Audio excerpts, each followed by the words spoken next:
जो हम लोग शुरू किए लूसेंट बुक में, वो गुप्त साम्राज्य को शुरू किया। गुप्त साम्राज्य की जानकारी के हम लोग दो महत्वपूर्ण स्रोत देखे थे। दो स्रोत में एक आया था पुरातात्विक स्रोत और एक और आया था साहित्यिक स्रोत। साहित्यिक स्रोत के अंदर में प्रसिद्ध कई पुस्तकें था और उनके लेखक थे, है ना।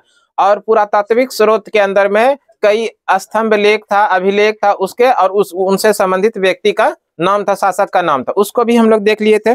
उसके बाद आगे कंटिन्यू किए थे तो गुप्त वंश के संस्थापक के बारे में पढ़े थे। गुप्त वंश के संस्थापक थे श्रीगुप्त, है ना। और वैसे गुप्त वंश का वास्तविक संस्थापक जो माना जाता है वो चंद्रगुप्त प्रथम को माना जाता है। और चंद्रगुप्त प्रथम के बारे में भी देखे थे। चंद्रगुप्त प्रथम के बाद चंद्रगुप्त प्रथम ही पहले ऐसे शासक हुए थे जिन्होंने की महाराजा धीराज की उपाधि धारण किया था, है ना। और उसके बाद उसके आगे पढ़े थे समुद्रगुप्त। समुद्रगुप्त के बारे में पढ़े थे। समुद्रगुप्त ने दक्षिण भारत के 12 राज्यों को जीता था और उत्तर भारत के 9 शासकों। इसके उपलक्ष्य में इन्होंने कविराज की उपाधि धारण किया था और साथ में अश्वमेध यज्ञ भी करवाए थे। और उन्होंने इस जीत के लिए हरिसेन को बोला था कि एक प्रयाग प्रशस्ति इलाहाबाद स्तंभ लेख को लिखा जाए। इसके आगे आज हम लोग कंटिन्यू करते हैं। समुद्रगुप्त वैसे हो गया था, है ना। इनको बुक से हम लोग पूरा कंप्लीट देख लेते हैं एक बार। सबसे पहले गुप्त साम्राज्य के बारे में कि गुप्त साम्राज्य का उदय 3री शताब्दी के अंत में प्रयाग के निकट कौशाम्बी में हुआ था। यहाँ पर एक प्रश्न बनेगा आप लोगों के लिए और आप लोग अंडरलाइन कीजिएगा। गुप्त साम्राज्य का उदय किस शताब्दी में हुआ था? गुप्त साम्राज्य का उदय किस शताब्दी में हुआ था? तो आंसर करेंगे 3री शताब्दी, है ना। गुप्त साम्राज्य का उदय किस शताब्दी के अंदर हुआ था? 3री शताब्दी के अंत में। आप लोग इसको अंडरलाइन कीजिए। और कहां पर हुआ था? प्रयाग के निकट कौशाम्बी में। गुप्त वंश का संस्थापक थे श्रीगुप्त, है ना। गुप्त वंश के संस्थापक कौन थे? श्रीगुप्त। श्रीगुप्त का उत्तराधिकारी घटोत्कच हुआ। श्रीगुप्त का उत्तराधिकारी कौन हुआ? घटोत्कच हुआ। और गुप्त का प्रथम महान सम्राट चंद्रगुप्त प्रथम था। गुप्त वंश का प्रथम महान सम्राट कौन हुआ? चंद्रगुप्त प्रथम। वह 320 ईस्वी में गद्दी पर बैठा। इसने लिच्छवी राजकुमारी कुमार देवी से विवाह किया और महाराजा धीराज की उपाधि धारण की। देखिए चंद्रगुप्त प्रथम जो थे ना, चंद्रगुप्त प्रथम ही गुप्त वंश के वास्तविक संस्थापक माने जाते हैं। वैसे अगर आप लोग से प्रश्न पूछा जाएगा कि गुप्त वंश के संस्थापक, तो हम लोग आंसर करेंगे श्रीगुप्त। और अगर प्रश्न पूछा जाएगा कि गुप्त वंश के वास्तविक संस्थापक, तब हम लोग आंसर करेंगे चंद्रगुप्त प्रथम। और चंद्रगुप्त प्रथम ने जो विवाह किया था लिच्छवी की राजकुमारी थी जिसका नाम था कुमार देवी, है ना। कुमार देवी से विवाह किया और इसने जो है महाराजा धीराज की उपाधि धारण किया था। और यहीं से इनको राजकुमारी कुमार देवी से ही इनको एक पुत्र की प्राप्ति हुई थी, पुत्र रत्न, जिनका की नाम था समुद्रगुप्त। होल्ड कीजिए एक सेकंड। गुप्त वंश के महान सम्राट कौन हुए? प्रथम महान सम्राट हुए चंद्रगुप्त प्रथम। चंद्रगुप्त प्रथम ही गुप्त वंश के वास्तविक संस्थापक माने जाते हैं। इन्होंने विवाह जो किया था लिच्छवी की राजकुमारी थी जिसका नाम था कुमार देवी, और इसी कुमार देवी से इनको एक पुत्र की प्राप्ति थी जो समुद्रगुप्त हुआ था, है ना। अगले पॉइंट की बात करें तो गुप्त वंश यानी गुप्त संवत 319 से 320 की शुरुआत चंद्रगुप्त प्रथम ने की थी। गुप्त संवत, है ना। गुप्त संवत की शुरुआत किसने किया था? चंद्रगुप्त प्रथम ने। इसको भी अंडरलाइन कीजिएगा, आपको सीधा प्रश्न पूछा जाएगा, बताइए गुप्त संवत की शुरुआत किसने करवाया था? तो हम लोग आंसर करेंगे चंद्रगुप्त प्रथम। अगले पॉइंट की बात करें तो चंद्रगुप्त प्रथम का उत्तराधिकारी समुद्रगुप्त हुआ। चंद्रगुप्त प्रथम का उत्तराधिकारी कौन हुआ? समुद्रगुप्त हुआ। 335 ईस्वी में राजगद्दी पर बैठा। इसने आर्यावर्त के 9 शासकों को और दक्षिणावर्त के 12 शासकों को पराजित किया। इन्हीं विजयों के कारण इन्हें भारत का नेपोलियन कहा जाता है। ये भी बेहतरीन प्रश्न यहाँ पर बनेगा, हम लोग इसको पढ़े थे। वैसे समुद्रगुप्त ने दक्षिण भारत के 12 शासकों को हराया था, इसलिए इन्होंने दक्षिणापथ भी कहा जाता है। और उत्तर भारत जिसको कि आर्यावर्त कहते हैं, उत्तर भारत के 9 शासकों को हराया था, इसलिए इसको उत्तरापथ के नाम से जानते थे। और इस विजय के बाद इन्होंने कौन सा उपाधि धारण किया था? इन्होंने उपाधि जो वो बाद में देखेंगे, इसके पहले जो दोनों जगह विजय प्राप्त किया था, इसलिए इनको क्या कहा जाने लगा? भारत का नेपोलियन। आपको सीधा प्रश्न पूछा जाएगा, बताइए भारत का नेपोलियन किसे कहा जाता है? तो हम लोग आंसर क्या करेंगे? समुद्रगुप्त, है ना। भारत का नेपोलियन किसे कहा जाता है? समुद्रगुप्त। क्यों कहा जाता है? क्योंकि इन्होंने दक्षिण भारत के 12 शासकों को और उत्तर भारत के 9 शासकों को पराजित किया था, है ना, इसलिए इसे क्या कहा गया था, भारत का नेपोलियन। समुद्रगुप्त का अगला पॉइंट की बात करें तो समुद्रगुप्त का दरबारी कवि हरिसेन था, ये भी अंडरलाइन कीजिएगा। समुद्रगुप्त के दरबारी कवि कौन थे? हरिसेन थे। इन्होंने इलाहाबाद प्रशस्ति लेख की रचना की थी। समुद्रगुप्त के दरबारी कवि कौन थे? हरिसेन। और इसने इलाहाबाद प्रशस्ति लेख की रचना की। अगला पॉइंट है समुद्रगुप्त विष्णु का उपासक था। समुद्रगुप्त जो थे वो किनका उपासक, किस भगवान को मानते थे? विष्णु को। अगले पॉइंट की बात करें तो अगले पॉइंट में है समुद्रगुप्त ने अश्वमेघ कर्ता की उपाधि धारण किया था। समुद्रगुप्त को ने अश्वमेघ कर्ता की उपाधि, अश्वमेघ यज्ञ भी इन्होंने करवाया था, इसलिए उपाधि भी लिया था अश्वमेघ कर्ता का। अगले पॉइंट की बात करें तो अगले पॉइंट में है समुद्रगुप्त संगीत प्रेमी था। समुद्रगुप्त क्या थे? संगीत प्रेमी था। ऐसा अनुमान उसके सिक्कों पर उसे वीणा वादन करते हुए दिखाए जाने से लगाया गया। समुद्रगुप्त वीणा बजाने में भी काफी दक्ष थे और संगीत प्रेमी भी थे। इस समय जो सिक्के चलाए गए थे उस सिक्के के पीछे में समुद्रगुप्त को वीणा बजाते हुए दर्शाया गया था। यहीं से इनके बारे में पता लगता है कि संगीत प्रेमी था। क्लियर है? तो यहाँ से भी प्रश्न पूछा जाता है, बताइए किस गुप्त शासक को सिक्के के पीछे में वीणा बजाते हुए दर्शाया गया है? समुद्रगुप्त। अंडरलाइन कीजिएगा। समुद्रगुप्त संगीत प्रेमी थे, वहीं सिक्के से पता लगता है। इनको वीणा बजाने में काफी दक्ष थे, ये वीणा बजाने में काफी ये प्रसिद्ध थे। अगले पॉइंट की बात करें तो अगले पॉइंट में है समुद्रगुप्त ने विक्रमांक की उपाधि धारण की थी। इसे कविराज भी कहा जाता है। देखो समुद्रगुप्त ने उपाधि जो धारण किया था विक्रमांक, कौन सा उपाधि? विक्रमांक। और साथ में इसे क्या कहा जाता है?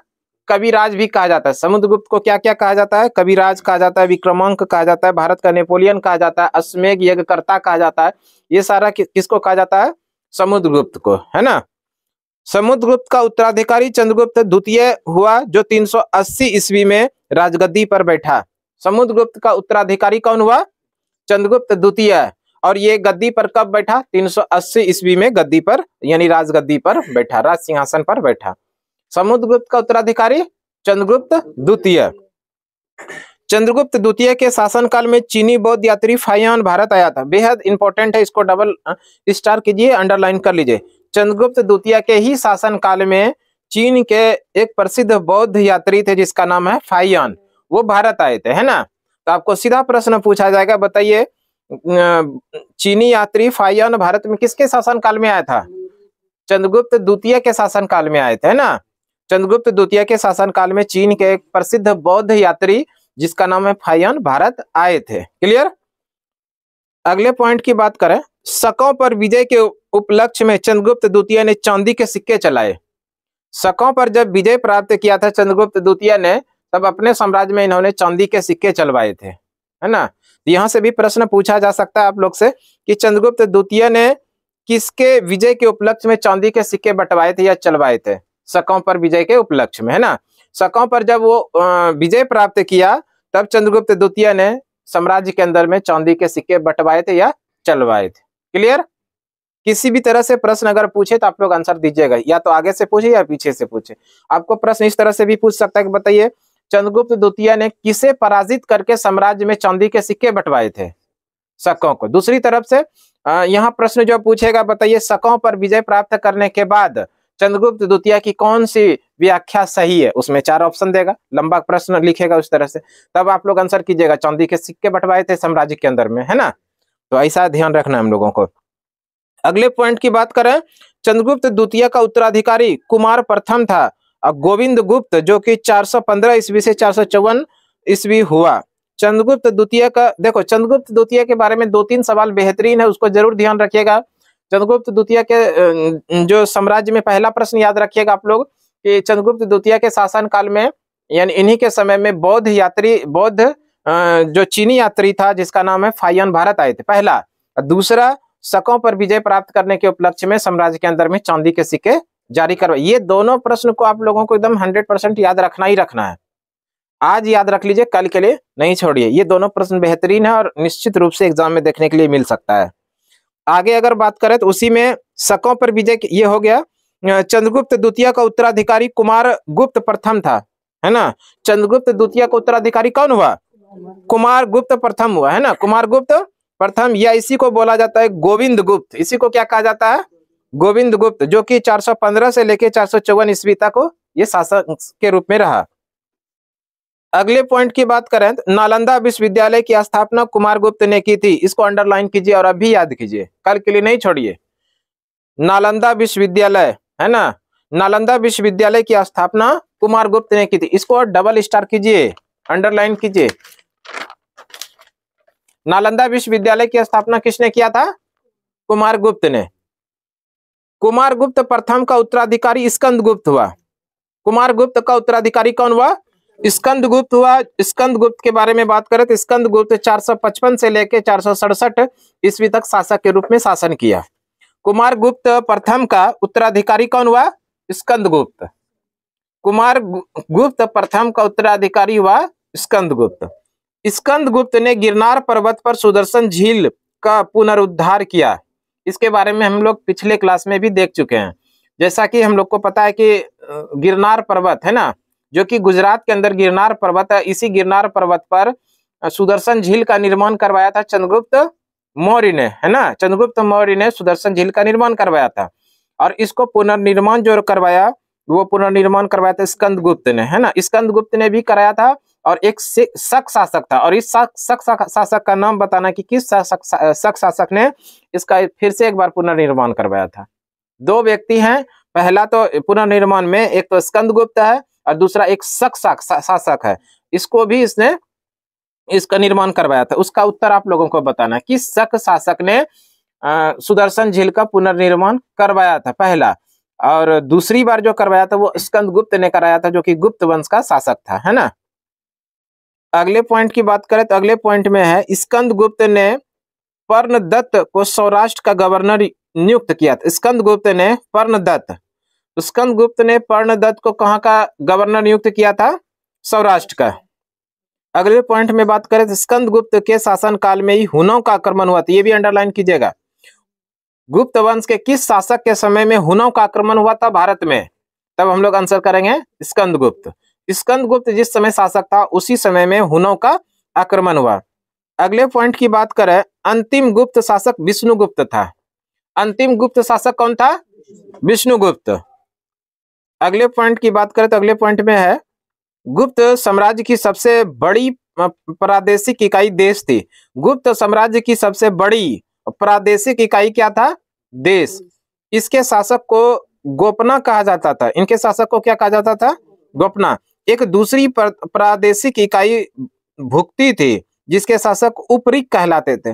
गुप्त साम्राज्य के प्रशासनिक इकाई के बारे में कहा गया है, गुप्त साम्राज्य की जो प्रादेशिक यानी प्रशासनिक इकाई था, सबसे बड़ी जो प्रशासनिक इकाई था उसको क्या कहते थे? देश, है ना। तो यहां से प्रश्न पूछ सकता है आप लोग से, गुप्त साम्राज्य में प्रशासनिक इकाई की सबसे बड़ी इकाई क्या था? प्रशासनिक यानी प्रादेशिक इकाई में सबसे बड़ी इकाई क्या था? देश। और देश जिसके शासक को क्या कहा जाता था? गोपना कहा जाता था। और दूसरी सबसे बड़ी प्रशासनिक इकाई जो थी उसको क्या कहते थे? भुक्ति। दूसरी सबसे बड़ी प्रशासनिक इकाई का नाम था भुक्ति, और इसके शासक को कहा जाता उपरिक। क्या कहा जाता था? उपरिक। अगले पॉइंट की बात करें तो अगले पॉइंट में है भुक्ति के नीचे विषय नामक प्रशासनिक इकाई होती थी, जिसके प्रमुख विषयपति कहलाते थे। भुक्ति के नीचे, है ना, भुक्ति के नीचे का जो प्रशासनिक इकाई होता था उसको विषय कहते थे। भुक्ति के नीचे की जो प्रशासनिक इकाई था उसको क्या कहते थे? विषय। और इनके जो प्रमुख अधिकारी होते थे उसको विषयपति कहते थे। विषयपति, उसको क्या कहते थे? विषयपति। अगले पॉइंट की बात करें, पुलिस विभाग का मुख्य अधिकारी दंडापाशिक कहलाता था। दंडपाशिक कहलाता था। पुलिस विभाग का जो मुख्य अधिकारी होता था उसको क्या कहते थे? दंडपाशिक। आपको प्रश्न यहां पर याद रखना है कि गुप्त काल में यानी गुप्त वंश में पुलिस विभाग का जो मुख्य अधिकारी होता था उसको क्या कहते थे? तो हम लोग आंसर याद रखेंगे दंडपाशिक। दंडपाशिक।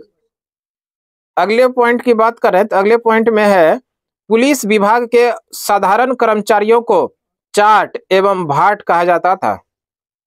पुलिस विभाग में साधारण कर्मचारियों को चाट एवं भाट कहा जाता था। अगला पॉइंट है प्रशासन की सबसे छोटी इकाई ग्राम थी। गुप्त साम्राज्य में प्रशासन की सबसे छोटी इकाई क्या थी? ग्राम थी। ग्राम का प्रशासन ग्राम सभा द्वारा संचालित होता था।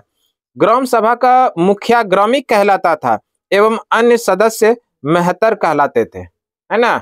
यहाँ पर ये भी इंपॉर्टेंट है, ध्यान रखिएगा।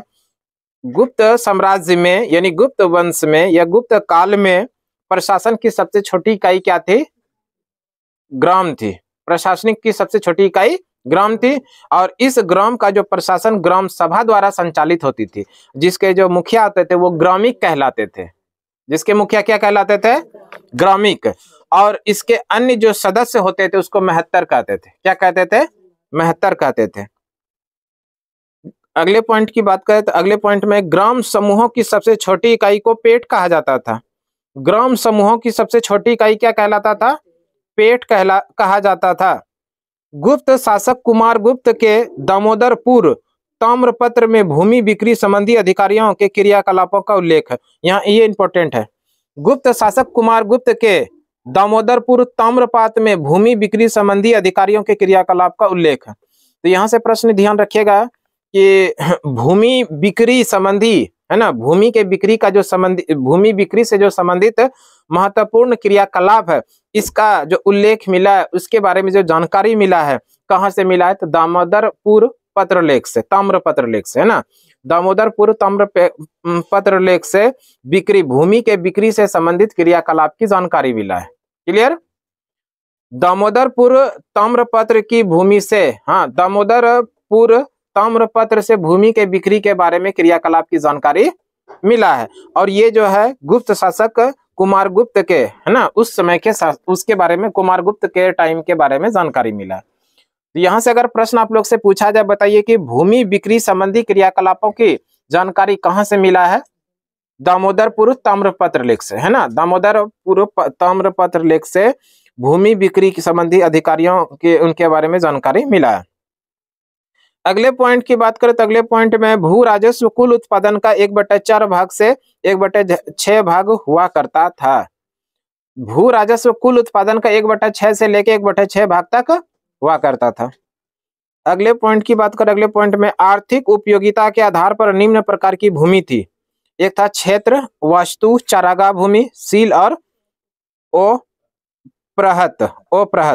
क्षेत्र भूमि उस भूमि को कहते थे जिसमें कृषि करने योग्य भूमि था। तो यहाँ से ये प्रश्न बनेगा कि बताइए गुप्त साम्राज्य में यानी गुप्त वंश में कृषि करने योग्य भूमि जो था उसको क्या कहा जाता था? क्षेत्र कहा जाता था। उसी तरह वास करने योग्य भूमि जो था उसको क्या कहते थे? वास्तु। वास करने यानी कि घर बनाने योग्य भूमि जो होता था उसको क्या कहा जाता था? तो वास्तु कहा जाता था, है ना। गुप्त काल में वास करने यानी घर बनाने योग्य जो भूमि होता था उसको क्या कहा जाता था? वास्तु। उसी तरह पशुओं के चारा योग्य भूमि जो था उसको चारागाह भूमि कहते थे। ऐसी भूमि जो जोतने योग्य नहीं होती थी उसको क्या कहते थे? सील। जिस पर खेती होना संभव नहीं था ऐसी भूमि को क्या कहा जाता था? सील। और अप्रहत भूमि जो था, ऐसी भूमि जो जंगली होती थी, जो जंगली भूमि होती थी उसको क्या कहा जाता था? अप्रहत। तो आपको यहाँ सीधा प्रश्न पूछा जा सकता है कि बताइए गुप्त काल में अप्रहत भूमि किस प्रकार की भूमि थी?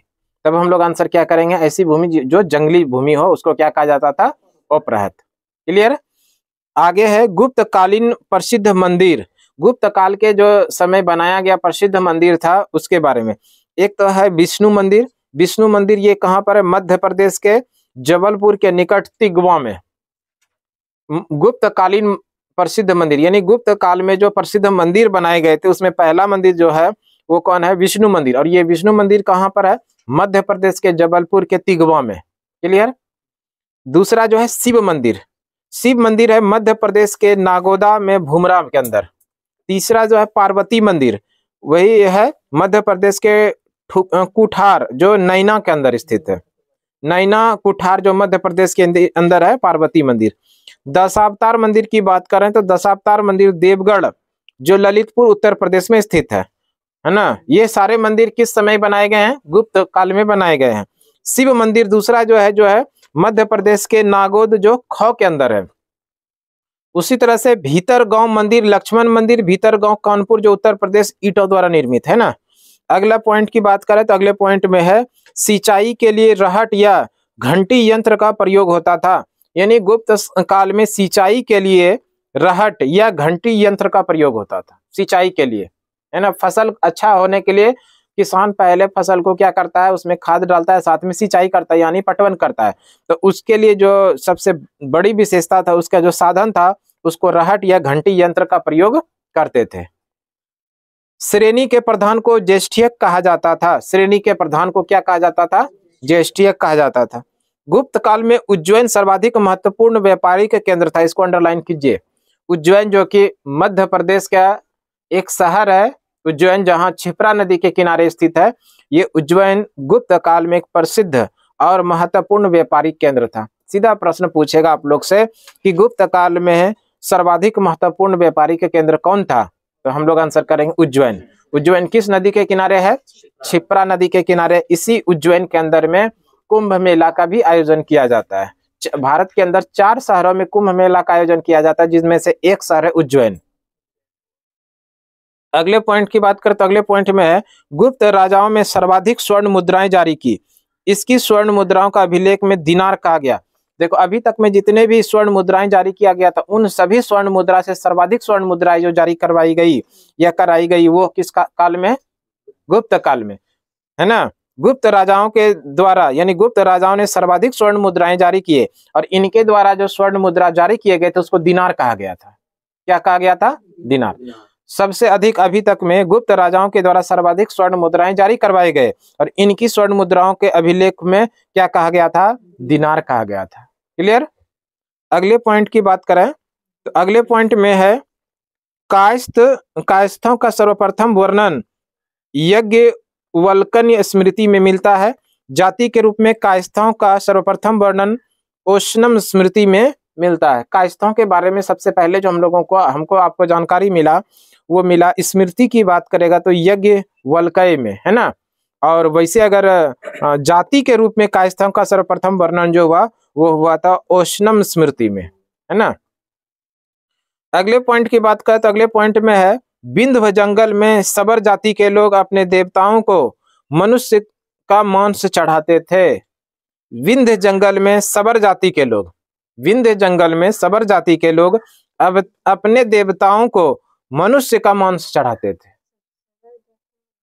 विंध्य जंगल में सबर जाति के लोग अपने देवताओं को मनुष्य का मांस चढ़ाते थे। जाति है सबर जाति। अगले पॉइंट की बात करें तो अगले पॉइंट में है पहली बार किसी के सती होने का प्रमाण 510 ईस्वी में भानुगुप्त के एरन अभिलेख से मिलता है, जिसमें भोजराज की मृत्यु पर उसकी पत्नी के सती होने का उल्लेख है। सती प्रथा, सती का जो सबसे पहला प्रमाण मिला, सती प्रथा का सबसे पहला जो प्रमाण मिला, वो किस अभिलेख में मिला? एरन अभिलेख में। इसको हम लोग देखे थे, वैसे एरन अभिलेख में मिला। और ये जो एरन अभिलेख है, एरन अभिलेख को किसने लिखवाया था? भानुगुप्त ने लिखवाया था। और इसका जो प्रमाण मिला है वो 510 ईस्वी में मिला है। और इसमें जो ऐसा बताया गया है, किसी भोजराज की मृत्यु पर उसकी पत्नी के सती होने का उल्लेख है ना। किसी राजा का नाम है और राजा का नाम है भोजराज, और इसी भोजराज की पत्नी के सती होने का उल्लेख है। किस अभिलेख में? एरन अभिलेख में। और इस एरन अभिलेख को किसने लिखवाया था? भानुगुप्त ने। और ये कब ऐसा प्रमाण मिला है? 510 ईस्वी में, है ना।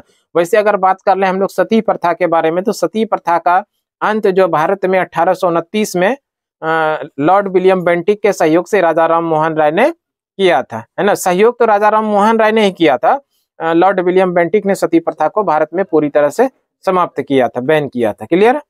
और इसका जो पहला प्रमाण मिला था, पहला प्रमाण गुप्त वंश में मिला था, जो 510 ईस्वी में भानुगुप्त के द्वारा एक अभिलेख लिखवाया गया था। इस अभिलेख का नाम है एरन अभिलेख। इसी एरन अभिलेख में सर्वप्रथम सती का प्रमाण मिला है। और इसमें एक राजा थे जिसका नाम है भोजराज, और इसी भोजराज की मृत्यु के साथ उसकी पत्नी को सती होने का प्रमाण ऐसा मिला है। क्लियर। अगले पॉइंट की बात करें तो अगले पॉइंट में है गुप्त काल में वेश्यावृत्ति करने वाली महिलाओं को गणिका कहा जाता था। गुप्त काल में वेश्यावृत्ति करने वाली महिलाओं को क्या कहा जाता था? गणिका कहा जाता था। और वृद्ध वेश्याओं को कुटनी कहा जाता था। अगले पॉइंट में बात करें तो अगले पॉइंट में है गुप्त सम्राट वैष्णव धर्म के अनुयायी थे। गुप्त सम्राट किस धर्म के अनुयायी थे? वैष्णव धर्म के अनुयायी थे, तथा उन्होंने इसे राजधर्म बनाया था। विष्णु का वाहन गुरुड़ गुप्तों का राज चिन्ह था।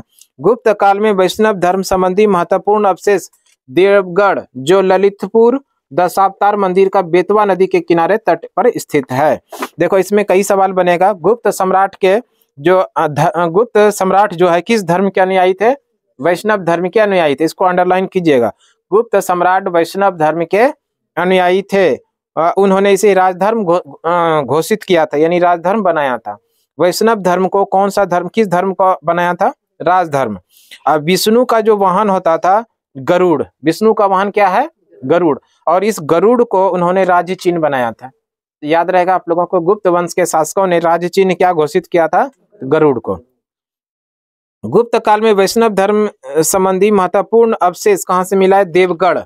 देवगढ़ का दशावतार मंदिर से। और ये दशावतार मंदिर उत्तर प्रदेश के जिला ललितपुर है ना, जो बेतवा नदी के किनारे स्थित है। आगे पॉइंट की बात करें, अगले पॉइंट में है अजंता की निर्मित 29 गुफाओं में वर्तमान में केवल 6 ही शेष है, जिनमें गुफा संख्या 16 एवं 17 में गुप्तकालीन है। इस गुफा संख्या 16 में उत्कीर्ण मरणासन्न राजकुमारी का चित्र प्रशंसनीय है ना।